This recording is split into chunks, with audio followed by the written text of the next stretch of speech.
Hello students, how are you all? Hope you all are doing good. Welcome to this session. My name is Dr. Kavita Rawat, your English teacher from ICT Virtual Classroom. जैसे बच्चों आपको पता है, we completed the chapter and also discussed the MCQ questions. Today we are going to discuss question answers from this chapter. Clear? तो सारे बच्चे focus करिए और एक बारी मैं थोड़ा सा आपको ओवरव्यू देती हूँ कि क्वालिटी जिस तरह से हम जो है मेजरमेंट करते हैं, किसी भी चीज को हम कंपेयर करते हैं उसकी क्वालिटी के हिसाब से कि which one is better. Similarly यहाँ पे जो है गैसलर ब्रदर की जो है जर्मन से आए हैं, दे सेटल्ड इन अमेरिका और किस तरह से लंदन में जो है वो सेटल हुए हैं और वहां पे उनकी एक शू मेकिंग की जो है एक शॉप है. इट्स वेरी सिंपल शॉप है, कोई साइन बोर्ड नहीं लगा हुआ है, only Gessler brother is written there, वहां पे यही लिखा हुआ है. और एक ना वो कस्टमर से ज्यादा बात करते हैं कि हमारी क्वालिटी अच्छी है या फाइन है, कोई अपना जो है होता है ना कोई प्रमोशन करता है कि नहीं भाई हमारी अच्छे क्वालिटी के हैं या क्या है करके. और हमेशा जो गैसलर ब्रदर थे they made shoes on orders, हमेशा ऑर्डर से ही जो है शूज बनाते थे. और जैसे हमने बताया था कि राइटर जो है जब भी उनके शॉप में जाते थे ही ordered many pairs of shoes, एक ही पेयर का शूज का जो है ऑर्डर नहीं देते, मैनी पेयर्स ऑफ शूज.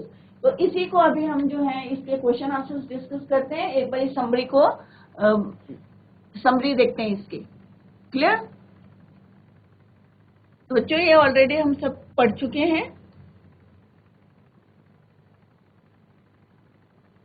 तो दिस इज द समरी और एक बार समरी को रिवाइज करते हैं, then we will discuss the question answer जो इससे रिलेटेड है. Short questions, very short questions और लैंग्वेज की जो एक्सरसाइज है उसको आज हम कंप्लीट करेंगे. तो जैसे आपको बच्चों को पता है कि Gessler brother and art of boot making, एक शू मेकर भी जो है आर्टिस्ट होता है क्योंकि उसकी भी जो है कला है, किस तरह के शूज हैं, किस तरह की डिजाइनिंग करी है उसमें, तो उसे भी हम क्या कहते हैं, आर्टिस्ट कहते हैं. तो यहाँ पे ऑथर जो है कह रहे हैं कि मैं किसको, गैसलर ब्रदर्स को बहुत पहले से जानता हूँ, from many year, because he used to make boots for his father, कि उनके फादर के लिए वो जूते बनाते थे. Mister Gessler was a shoe maker who lived with his elder brother and there shop, कहाँ थी शॉप, इन लंदन. और उनकी शॉप जो है डिफरेंट क्यों थी, because the shop didn't have any sign board, कोई वहां पे जो है बच्चों साइन बोर्ड नहीं था उनकी दुकान में. और किस तरह से वो खाली ऑर्डर देके जो है शूज बनाते थे, तो ये हम ऑलरेडी पढ़ चुके हैं. तो अभी हम सीधे जो है क्वेश्चंस को डिस्कस करते हैं और किस तरह से लास्ट का देख लेते हैं. The artist and with the bitter truth, और किस तरह से जितना वो अर्न करते थे सारा का सारा पैसा कहाँ चला जाता था, रेंट में और ऑन बाइंग लेदर, और लेदर खरीदने में, क्योंकि सबको पता है लेदर अगर हम प्योर लेदर लेंगे तो इट इज वेरी एक्सपेंसिव. तो उनकी जो मैनुअल लेबर है और प्लस लेदर को लगाएंगे तो एक्सपेंसिव भी होते थे और थोड़ा टाइम लगता है. जैसे मैंने पहले भी बताया कि लोग जो है क्या करते हैं, इमरजेंसी में सीधे शॉप में जाते हैं, हम लोग भी जाते हैं और शॉप से खरीद के ले आते हैं शूज. बट गैसलर ब्रदर जो है ऑर्डर देके जो है शूज बनाते थे और फाइनेस्ट क्वालिटी के जो है लेदर यूज करते थे. बट बड़ी बड़ी फर्म की वजह से जो है उनका business day by day it was decrease कह सकते हैं और लॉसिंग द बिजनेस. और लास्ट में किस तरह से स्टार्वेशन के कारण जो है उनकी लैक ऑफ फूड डेथ हो जाती है, स्लो स्टार्वेशन की, धीरे धीरे जो है जैसे हमने पढ़ा था पहले भी जो है डे नाइट वो वर्क करते थे. They work hard day and night to complete the orders in time, even sometimes they skip the meals.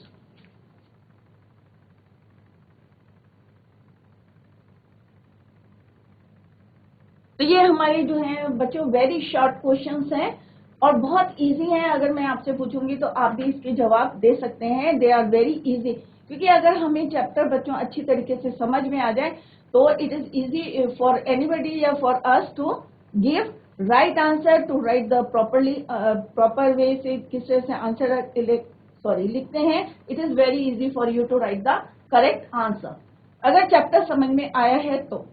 सभी कहते हैं ना बच्चों ध्यान दिया करो जब टीचर आपको पढ़ाता है. तो फर्स्ट क्वेश्चन है, it is very short question, what proves that Mister Gessler was not an English man. तो firstly you try to understand the meaning of the question, right. तो मीनिंग क्या है बच्चों क्वेश्चन का, व्हाट प्रूव्स, क्या proof करता है कि मिस्टर गैसलर जो है इंग्लिश मैन नहीं है.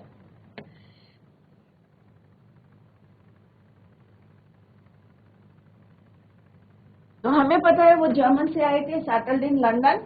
तो कैसे पता चलता है और क्या प्रूफ करते हैं, क्योंकि जब भी वो बात करते हैं तो थोड़ा सा उनका मदर टंग का जो है इन्फ्लुएंस उसमें आ जाता है, ये एसेंट जो है उसमें आ जाता है उनके बोलने पे। होता है ना कि अगर हम मान लो हम गढ़वाली हैं या गढ़वाल से हैं या कुमाऊं से हैं या किसी और स्टेट से हैं, तो अगर हम हिंदी बोलते हैं इंग्लिश, तो हमारा थोड़ा सा टोन जो है चेंज हो जाता है, उसमें अपनी जो है टंग का जो है इन्फ्लुएंस आ जाता है, बोलने में इन्फ्लुएंस आ जाता है।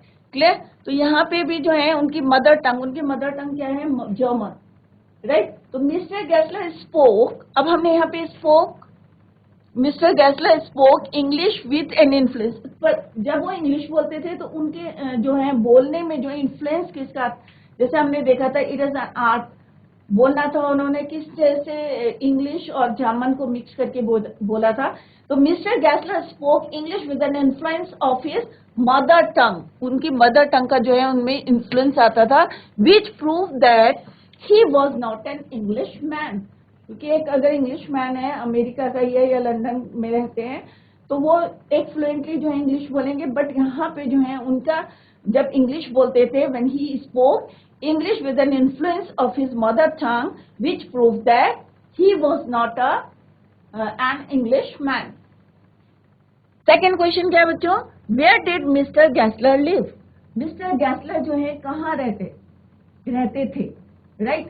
तो did है तो हम क्या लिखेंगे? Mr. Gessler lived in London in his shoe shop. Next question क्या है? What distinction Mister Gessler shop had, क्या डिफरेंस था, क्यों डिफरेंट थी उनकी शॉप विद अदर शॉप, दूसरी दुकानों से उनकी शॉप क्यों डिफरेंट थी? तो क्यों डिफरेंट थी? क्योंकि उनकी दुकान में no sign board except Gessler brother, खाली Gessler brother is written there, nothing या no sign board is there. तो Gessler, Mister Gessler shop didn't had any other signs except Gessler brothers written on it, खाली वहां पे क्या लिखा था? गैसलर brother, और कोई साइन बोर्ड नहीं था। That is why their shop is different from others. Next question is how did Mister Gessler found that the boot was not comfortable for author, कैसे मिस्टर गैसलर को पता चला था कि ऑथर के लिए जो शूज हैं वो अनकंफर्टेबल नहीं है? क्योंकि जैसा हमने पढ़ा था चैप्टर में कि जैसे उन्होंने प्रेस करा था लेफ्ट साइड में, तो वहां पे जो है Mister Gessler press with his finger, जैसे उन्होंने ऐसी press with his finger at a particular point and he could make it out that the left boot was not कैसा है, was not giving comfortable to the author. तो उन्हें पता चल गया था कि लेफ्ट साइड का जो बूट है it was not comfortable to the author. उन्होंने प्रेस करके देख के बता दिया था कि टाइट था वहां पे, और उन्होंने उनको ऑथर को बताया था it was not comfortable to you. Next question है what material Mister Gessler use to make the boots, किस टाइप का मटेरियल जो है वो यूज करते थे बूट्स बनाने के लिए, राइट? तो Mister Gessler made boots from the finest quality, मतलब ये नहीं कि अच्छी क्वालिटी का नहीं यूज करते थे, वो फाइनेस्ट अच्छे से अच्छा जो क्वालिटी का लेदर यूज करते थे। Mister Gessler made boots from the finest quality leather, बहुत अच्छा क्वालिटी का जो है लेदर यूज करते थे। यहाँ पे कभी तो quality is the title of this chapter, right? तो Gessler brother made boots from the finest quality, जैसे हमने पढ़ा था कि राइटर को भी जो है ऑथर को भी उन्होंने बोला था this is the best quality of leather. How did Mister Gessler describe his brother, अब यहाँ पे पूछा है कि उन्होंने किस तरह से अपने एल्डर ब्रदर को यहाँ पे डिस्क्राइब किया है। मिस्टर गैसलर सेड दैट कि उनके ब्रदर कैसे थे? गुड मैन, और बहुत अच्छे जो हैं वो जूते भी बनाते थे। तो Mister Gessler said that his brother was a good man, he made good boots. तो उन्होंने अप्रिशिएट करा था। उससे पहले उन्होंने कभी अपने ब्रदर के बारे में बातें नहीं करी थी ऑथर से, क्योंकि ऑथर जो है अक्सर उनके शॉप में जो है अपने फादर के साथ और साल आफ्टर ईयर और आफ्टर 2 ईयर तो वो जो है मैनी पेयर्स ऑफ शूज के ऑर्डर देते थे, बट कभी भी मिस्टर गैसलर ने अपने ब्रदर के बारे में नहीं बताया। तो Mister Gessler said that his brother was a good man, he made good boots. Next question है, give one instance from the lesson that proves that Mister Gessler was getting older. ऐसा कोई instance आपको बताना है जिससे ये पता चलता है कि मिस्टर गेस्लर जो है वाज गेटिंग ओल्डर। तो कैसे पता चलता है? क्योंकि Mister Gessler as the author reach the shop, जैसे ही वो उनकी दुकान में पहुंचते हैं, he fail to recognize author, तो वो ऑथर को पहचान नहीं पाते। तो ये प्रूव करता है कि he had really grown old. So Mr. Gessler failed to recognize the author during his final days, which proves that he had really grown old. क्योंकि पहले जाते थे तो वो पहचानते थे, सब कुछ बात करते थे, but after coming back from the abroad से जब वो वापस आए थे और कुछ दिनों बाद जो है किस तरह से वहां गए थे, और he was fail to recognize. Next question क्या है बच्चों? Why did the author went to the shoe shop for the last time? Last time वो कब गए थे उनकी शॉप में? The author went to the shop for the last time to thank Mister Gessler, क्योंकि उन्होंने लास्ट वीक वेडनेसडे को receive करे थे पेयर्स ऑफ शूज या पेयर्स ऑफ बूट्स, और उसके कुछ महीने बाद जो है when he reach there, when he went to the shop, तो कब गए थे वो? The author went to the shop for the last time to thank Mister Gessler for making great boots. अच्छे जूते बनाए थे, क्योंकि उन्होंने जो है पहले से भी बेटर शूज बनाए थे, तो उसको जो है थैंक करने के लिए he went to his shop. Next question क्या है बच्चों? Why was the name plate, अब जो वहां पे नेम प्लेट लगी थी, Why was the name plate missing at Mr. Gessler's shop? क्यों मिसिंग थी? क्यों मिसिंग थी बच्चों? क्योंकि वहां पे जो है किसी और ने जो है टेक ओवर कर ली थी, was taken over by another man, और जब वहां पे ऑथर गए थे तो वहां पे कौन बैठा हुआ था? N English man. तो यहाँ पे आंसर क्या है? What is the answer? Mister Gessler had, कि मिस्टर गेस्लर की क्या हो गई थी बच्चों? डेथ हो गई थी, had died, and the shop was taken over by another man to his name, so his name plate was not there anymore, क्योंकि उनकी डेथ हो गई थी, किसी और ने वो शॉप खरीद ली थी, और इसकी वजह से that is why his name plate was missing. ये थे बच्चों वेरी शॉर्ट क्वेश्चंस। आई होप आप लोगों की समझ में आ गए होंगे, और मैं ज्यादा से ज्यादा क्वेश्चंस के आंसर आप लोगों को आते भी होंगे। वेरी सिंपल, 1 लाइन में या 2 लाइन में आपको आंसर्स देने थे। Now come to the next, short answers type questions, right? थोड़े से लंबे हैं, शॉर्ट हैं क्वेश्चन, वो वेरी शॉर्ट क्वेश्चन से टू द पॉइंट आंसर्स देने थे। Now come to the first question, why did author preferred boots made by Mister Gessler? अब बच्चों यहाँ पे क्या क्वेश्चन पूछा है कि ऑथर क्यों प्रिफर करते थे कि मिस्टर गेस्लर के बनाए हुए जूतों को then that of big firm, जबकि बिग फर्म्स में तुम्हें रेडीमेड जूते मिलते थे, but still author preferred boots made by Mister Gessler. Why? क्यों बनाते थे बच्चों? क्योंकि एक तो वो ड्यूरेबल रहते थे, दूसरा क्या था कि कभी फिटिंग में कोई उनकी जो है कभी फेल नहीं हुए थे, उनकी फिटिंग परफेक्ट शूज बनाते थे, और बेस्ट क्वालिटी का जो है वो लेदर यूज करते थे, right? And the answer of this question is the author preferred boots made by Mister Gessler then that of big firms. ये आपको क्वेश्चन में से लिखना है। And because Mister Gessler's boots were durable, बहुत मतलब ड्यूरेबल रहते थे, were made from best leathers, और लेदर जो है बेस्ट क्वालिटी का रहता था, and they fitted perfectly well, और कभी शिकायत का मौका नहीं आता था, कभी ही नेवर फेल, और परफेक्ट जूते रहते थे। तो तीन कौन से रीजन थे? First one is boots were durable, second क्या था? Made from best leather, finest leather, and they fitted perfectly well. तो ये 3 रीजन है why author preferred boots made by Mr. Gessler. Clear? Next question is, the author felt sorry for complaining about his boots. अब एक बारी जैसे हमने पढ़ा था एक ओकेशन में जो है किस तरह से ऑथर ने कंप्लेन करा था कि जूते लास्ट पेयर ऑफ शूज क्या करते हैं, क्रीक करते हैं. What made him feel so? अब कैसा फील करा था उन्होंने.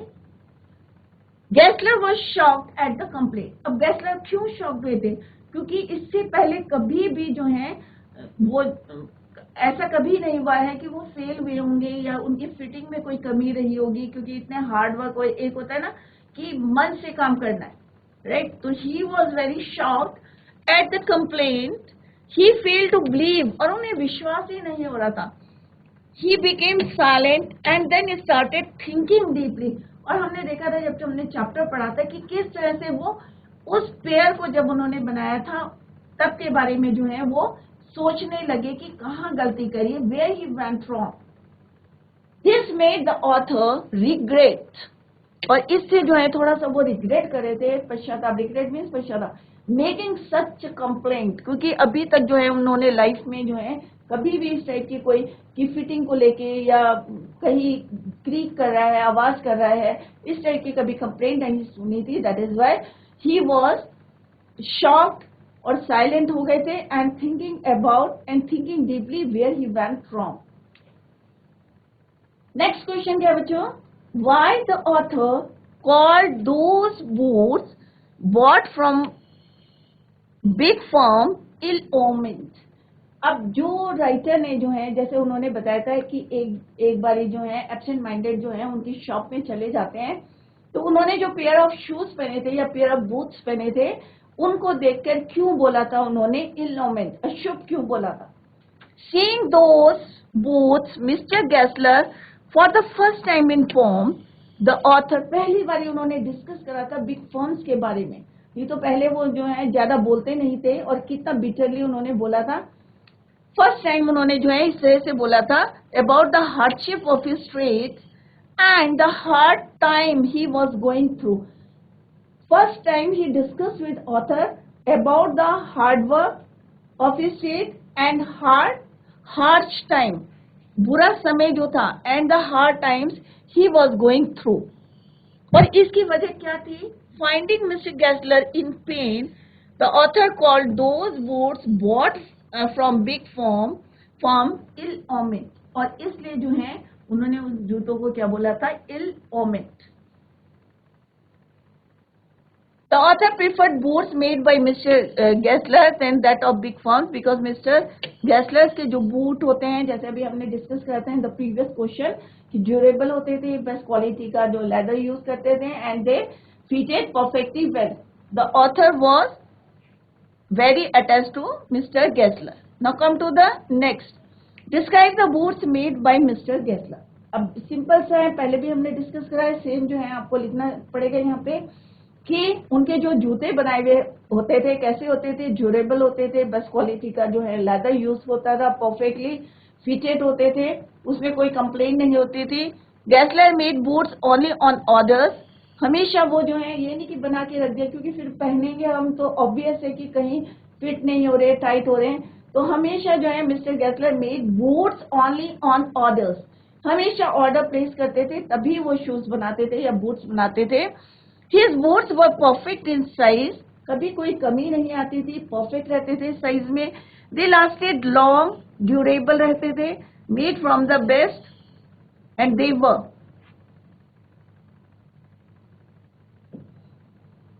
made from the best quality of leathers.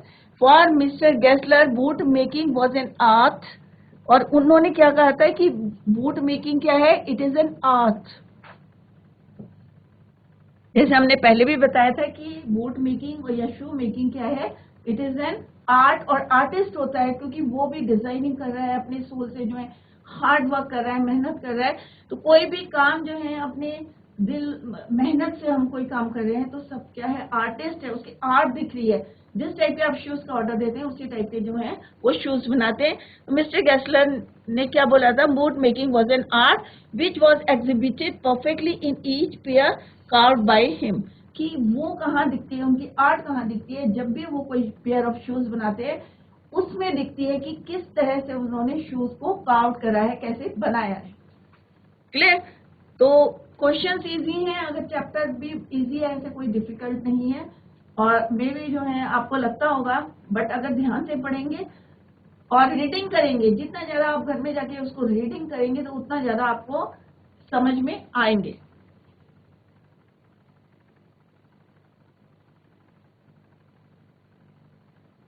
तो ये क्वेश्चन हम ऑलरेडी कर चुके हैं बच्चों, एक बार ये देख लेते हैं। तो यहाँ पे ये एमसीक्यू के क्वेश्चन रिपीट हो गए, ये already we have done.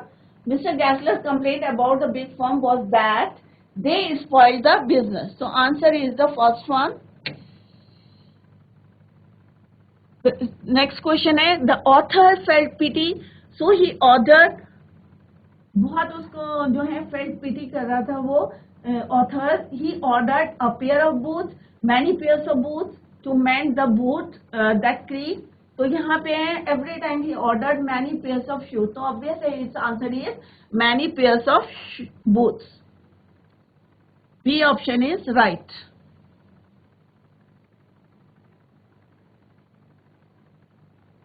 Next है, मिस्टर गैसलर डाइड ऑफ, किसकी वजह से उनकी डेथ हुई थी? कॉलरा की वजह से हुई थी, स्लो स्टार्वेशन की वजह से हुई थी, या रेबीज से, या शॉक से? तो ऑब्वियस है कि उनका बिजनेस किसमें चल रहा था, लॉस में चल रहा था, तो उनकी डेथ किससे हुई थी? स्लो स्टार्वेशन, भूखा रहने से उनकी डेथ हुई थी। And here is the answer, that is slow starvation. B is correct answer. ये आपके जो है बुक के क्वेश्चंस हैं। तो first one is, what was the author's opinion about Mister Gessler as a boot maker? तो ऑथर के opinion क्या थे किसके लिए? मिस्टर गैसलर के as a boot maker. The author was very impressed with Mister Gessler, बहुत ज्यादा impress थे, तभी वो शुरू से जो है लास्ट तक उन्होंने शूज के जो है many orders, every time he ordered many pairs of shoes. The author was very impressed with Mr. Gessler. He liked the boots made only on order and those boots perfectly fitted. जैसे हमने अभी discuss करा था कि उनके बनाए हुए shoes कैसे रहते हैं, perfectly fitted. The customers, the boots had the best materials, best quality of leather and lasted long, durable रहते थे. And he found the work mysterious and wonderful. और जो काम होता था इतना मतलब सीक्रेटिव कह सकते हैं कि बहुत ज्यादा सरप्राइज होते थे, उनका काम देख के इतना मिस्टीरियस रहता था कि देख के उनको जो है खुशी होती थी उनके काम से। That is why he was impressed with Mister Gessler. Second question क्या है बच्चों, why did the author visit the shop so infrequently? The author visited the shop so infrequently, क्यों जाते थे? क्योंकि उनके शूज जो हैं बहुत ज्यादा ड्यूरेबल रहते थे, या लास्टेड टू लॉन्ग, बहुत दिन तक चलते थे, ड्यूरेशन बहुत ज्यादा थी, इसलिए एकदम से तो जा नहीं सकता। That is why he visited the shop so infrequently, because the boots made by Gessler brothers lasted too long, बहुत दिन तक चलते थे। Clear? Now come to the third question, what was the effect on Mr. Gessler on the author's remark about a certain pair of boots? अब आपको clear हो गया होगा कि लास्ट पेयर के शूज के लिए किस तरह से ऑथर ने जब कंप्लेन करी थी तो उसका effect, what was the effect on Mister Gessler, क्या इफेक्ट पड़ा था? तो पहले क्या करा था उन्होंने कि उनको बिल्कुल विश्वास नहीं हो रहा था, अनबिलीवेबल, कि कभी जो है ही नेवर फेल, कभी फेल नहीं हुए थे, और फर्स्ट टाइम जो है इस तरह की कंप्लेंट आई थी। तो Mister Gessler complaint that the big complaint against big firms के लिए क्या कंप्लेंट थी?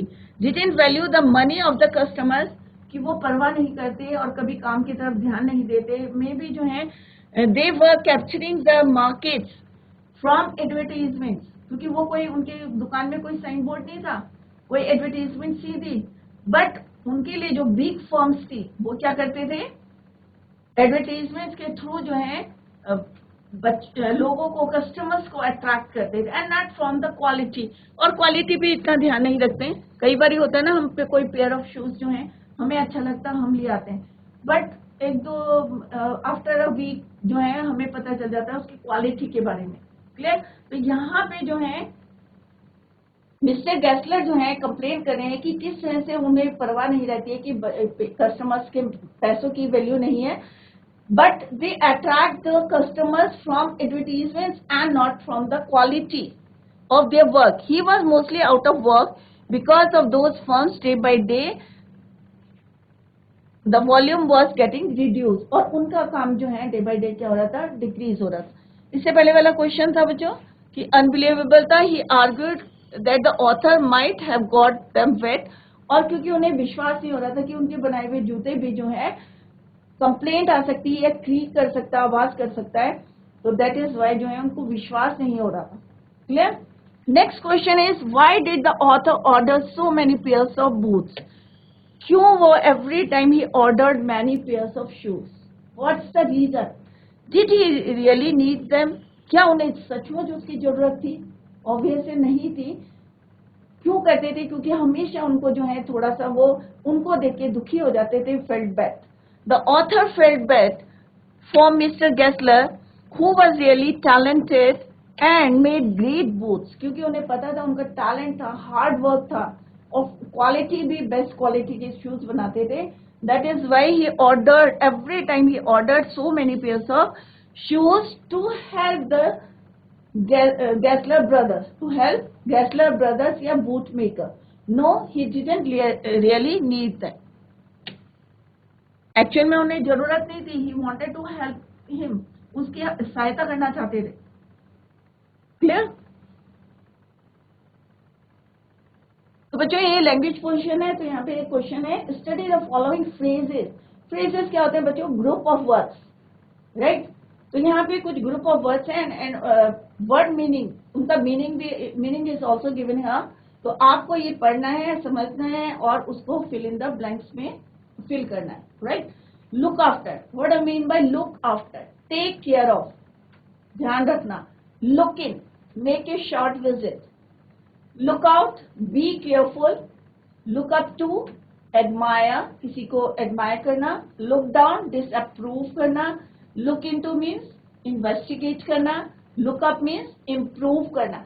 तो यहाँ पे वर्ड मीनिंग दिए हैं बच्चों, और आपको उसके हेल्प से वर्ड चूज करने और फिल करने, राइट? तो first one is after a very long spell of heat the weather is. अब क्या आएगा इसमें? लुक आफ्टर आएगा? नो। लुक डाउन आएगा? नो। लुक इन आएगा? नहीं। कि बहुत जो है गर्मी हो रही थी और उसके बाद आपको क्या दिखा? द वेदर इज, कुछ इंप्रूवमेंट दिखा एट लास्ट। तो क्या आएगा बच्चों यहाँ पे? Look up. क्या आएगा? Look up. तो यहाँ पे हम बच्चों लुकअप नहीं लिखेंगे, इसमें थोड़ा सा चेंज करेंगे हम, क्योंकि यहाँ पे कॉन्टिन्यूअस टेंस यूज हुआ है। तो यहाँ हम क्या लिखेंगे? Looking up at last.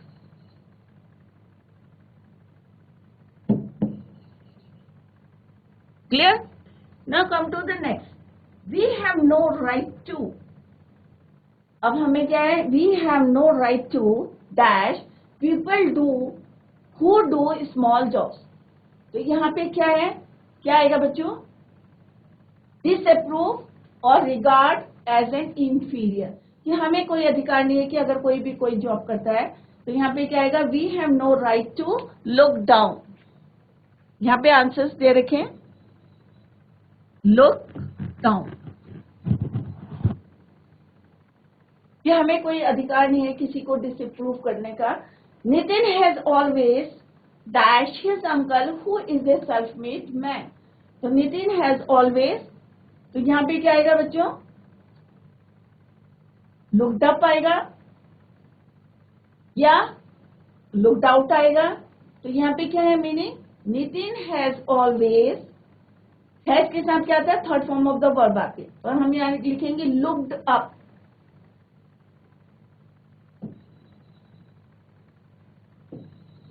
तो ये यहाँ पे वर्ब की फॉर्म को आपको correct form of the verb जो है यहाँ पे यूज करना है। तो लुक का क्या हो जाएगा, looked up. Clear. Next is the police are,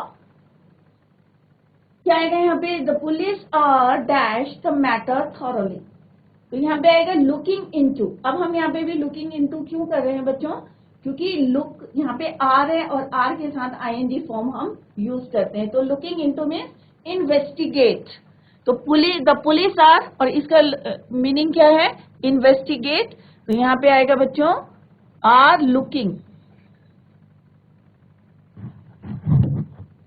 into the matter, investigate the matter.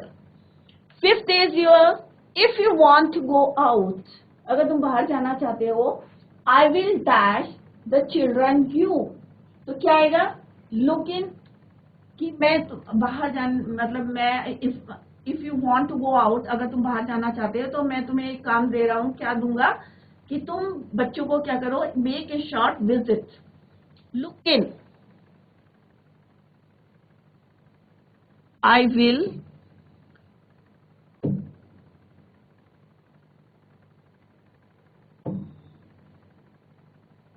look in the children for you। अगर तुम बाहर जाना चाहते हो तो मैं बच्चों को क्या करूंगा, एक make a short visit. Next है आई प्रॉमिस टू। अब यहाँ क्या आएगा बच्चों, I promise to look out on your brother when I visit Lucknow next।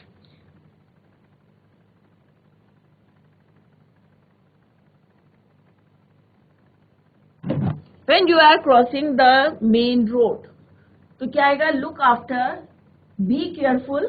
तो यहाँ पे क्या है, look after का take care of, कि जब आप जो है कोई सड़क पार करते हैं, when you are crossing the main road।